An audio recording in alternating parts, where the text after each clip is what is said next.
사랑하는 새벽나라 친구들 안녕하세요. 여러분과 주일 말씀을 나눌 김은혜 목사입니다. 오늘 말씀을 통해 하나님의 마음을 깨닫는 시간이 되기를 바랍니다. 대부분의 물고기는 지느러미를 이용해 헤엄치지만 미꾸라지는 독특하게도 바닥에서 온몸을 좌우로 흔들며 헤엄을 칩니다. 미꾸라지가 있는 웅덩이는 바닥에 가라앉아 있던 진흙이 뿌옇게 일어나 맑고 깨끗했던 물이 온통 흐린 흙탕물로 바뀔 수밖에 없습니다. 그래서 잘못된 행동을 하는 사람 하나가 사회에 피해를 끼친다는 의미로 미꾸라지 한 마리가 온 웅덩이를 흐린다는 속담을 사용합니다. 오늘 말씀은 잘못된 복음을 전하는 사람들에 굴복하지 않고 부르심에 따라 복음을 전한 사람들에 대해 이야기합니다. 오늘 말씀의 제목은 서로 다른 부르심입니다. 오늘의 말씀은 갈라디아서 2장 1절에서 10절입니다. 그 후 14년이 지나서 나는 바나바와 함께 디도를 데리고 다시 예루살렘으로 올라갔습니다. 내가 예루살렘으로 올라간 것은 하나님의 계시를 따른 것으로 나는 이방 사람들에게 전파하는 복음을 그들에게도 제시했습니다. 다만 유명하다 하는 사람들에게는 개별적으로 복음을 제시했는데 이는 내가 다름질하고 있는 것이나 다름질한 것이 헛되지 않게 하기 위함이었습니다. 나와 함께 있는 디도는 그리스 사람이었지만 억지로 할례를 받도록 강요하지 않았습니다. 그 이유는 몰래 들어온 거짓 형제들 때문입니다. 그들은 우리를 종으로 삼고자 그리스도 예수 안에서 우리가 가지고 있는 자유를 엿보려고 몰래 들어온 사람들입니다. 그러나 우리는 그들에게 잠시도 굴복하지 않았습니다. 이는 복음의 진리가 여러분에게 머물러 있도록 하기 위함입니다. 그 유명하다는 사람들 가운데 어느 누구도 그러한 사람들이 누구든 간에 내게는 상관이 없습니다. 하나님은 사람을 외모로 취하지 않으십니다. 그 유명하다는 사람들은 내게 아무것도 보태준 것이 없습니다.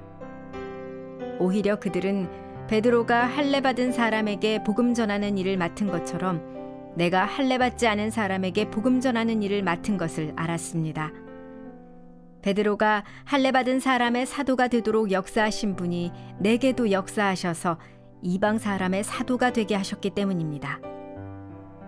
기둥같이 여김받는 야고보와 게바와 요한은 하나님께서 내게 주신 은혜를 인정하고 나와 바나바에게 교제의 악수를 청했습니다. 우리는 이방 사람에게로, 그들은 할례받은 사람에게로 가도록 하기 위함입니다. 다만 그들은 우리에게 가난한 사람을 생각해달라고 당부했는데 이것은 나 또한 힘써 행해오던 일입니다. 대부분 유대인이었던 예루살렘 교회에는 이방인이 주님 안에서 한 형제가 되었음을 인정하지 못하는 사람들이 있었습니다. 바울은 이들을 거짓 형제라고 불렀습니다. 그들이 예수님 안에서 누구나 얻을 수 있는 자유를 망치려 들고 형제인 이방인 성도들을 종으로 삼으려 했기 때문입니다. 그래서 바울은 예루살렘까지 동행했던 이방인 동역자 디도에게 할례를 받지 않게 했습니다. 이방인들도 유대인들과 다를 바 없이 예수님 안에서 한 형제임을 주장하기 위해서였습니다. 오늘 본문 3절과 4절의 말씀입니다. 나와 함께 있는 디도는 그리스 사람이었지만 억지로 할례를 받도록 강요하지 않았습니다. 그 이유는 몰래 들어온 거짓 형제들 때문입니다. 그들은 우리를 종으로 삼고자 그리스도 예수 안에서 우리가 가지고 있는 자유를 엿보려고 몰래 들어온 사람들입니다. 오늘 본문에서 자유는 유대인과 이방인 기독교인들의 연합과 하나됨을, 종으로 삼는 것은 이방인 기독교인들에게 율법을 지키게 만드는 할례를 받게 하려는 시도를 뜻합니다. 바울은 이방인 기독교인들에게 유대인의 율법을 억지로 지키게 만드는 것은 우리를 위해 죽으신 예수님의 죽음을 무가치한 것으로 만드는 것이라고 말합니다.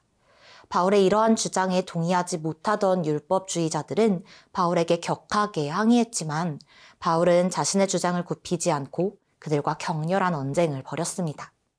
사랑하는 새벽나라 친구들, 바울이 이방인인 기독교인이 디도에게 할례를 받게 했다면 이 모든 언쟁과 갈등은 없었을 것입니다. 하지만 진리가 아닌 것과 타협하지 않기 위해 복음을 복음답게 지키기 위해 유대인들의 논리와 타협하지 않았습니다. 이거 하나쯤은 괜찮겠지라는 생각이 복음을 무너뜨릴 수 있다는 사실을 알고 있었기 때문입니다. 우리의 신앙생활도 마찬가지입니다. 하나님이 기뻐하시지 않는 것을 알면서도 그 유혹을 느낄 때가 있습니다. 작은 균열이 건물을 무너지게 만드는 것처럼 비진리와 타협하는 순간이 쌓여 우리의 신앙을 무너뜨릴 수 있습니다. 우리는 어떠한 순간에도 하나님의 말씀만을 기준으로 살아가야 합니다. 진리를 지키기 위해 씨름할 때 경험할 수 있는 참된 자유를 느끼며 살아가는 새나 친구들이 되기를 바랍니다.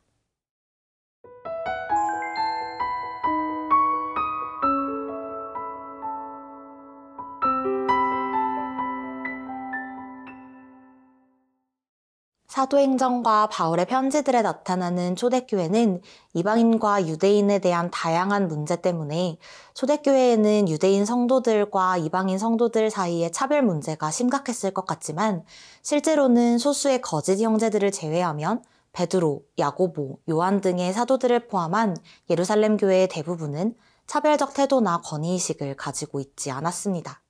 오늘 본문 9절의 말씀입니다. 기둥같이 여김받는 야고보와 게바와 요한은 하나님께서 내게 주신 은혜를 인정하고 나와 바나바에게 교제의 악수를 청했습니다.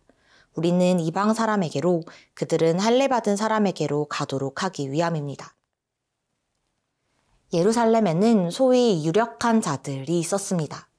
야고보와 게바, 요한과 같이 유대인으로 유대인들에게 기둥 같은 존재로 인정받는 사람들이었습니다.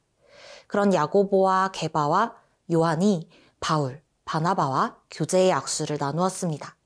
이것은 유대인을 대상으로 사역하는 이들이 이방인을 대상으로 사역하는 이들을 같은 하나님의 일꾼으로 인정하고 하나님 안에서 교제하며 협력할 것을 다짐하는 악수였습니다. 베드로나 야고보 같이 유대인들에게 복음을 전하는 사람들도 이방인들에게 복음을 전하는 바울을 자신들보다 가치가 덜한 일을 하는 사람이나 자신들의 가르침을 받아야 할 존재로 여기지 않고 다만 서로 다른 사역을 감당하는 동역자로 인정한 것입니다. 사랑하는 새벽나라 친구들, 베드로와 야고보, 요한이 유대인들을 향해 복음을 전하는 하나님의 일꾼으로, 바울과 바나바가 이방인들을 향해 복음을 전하는 하나님의 일꾼으로 쓰임받았던 것처럼 우리는 모두 복음을 전하는 하나님의 일꾼으로 부르심을 받았습니다. 하나님은 우리를 다양한 모습으로 지으셨고 각자 다른 달란트를 주셨으며 우리를 다양한 사람들에게로 보내셔서 복음을 전하게 하십니다. 우리는 우리를 향한 하나님의 부르심을 기억하고 내 주변에 복음이 필요한 사람들을 위해 기도하며 그들에게 복음을 전해야 합니다. 하나님의 부르심을 깨닫고 그 부르심에 따라 복음을 전하는 새나 친구들이 되기를 바랍니다. 사랑의 하나님, 오늘 말씀을 통해 우리 모두 각자 다른 자리에서 복음을 전하는 부르심을 받은 자들임을 배웠습니다. 하나님의 부르심에 따라 우리에게 주어진 삶의 자리에서 기쁨으로 복음을 전하며 살아가게 하옵소서. 예수님의 이름으로 기도합니다. 아멘.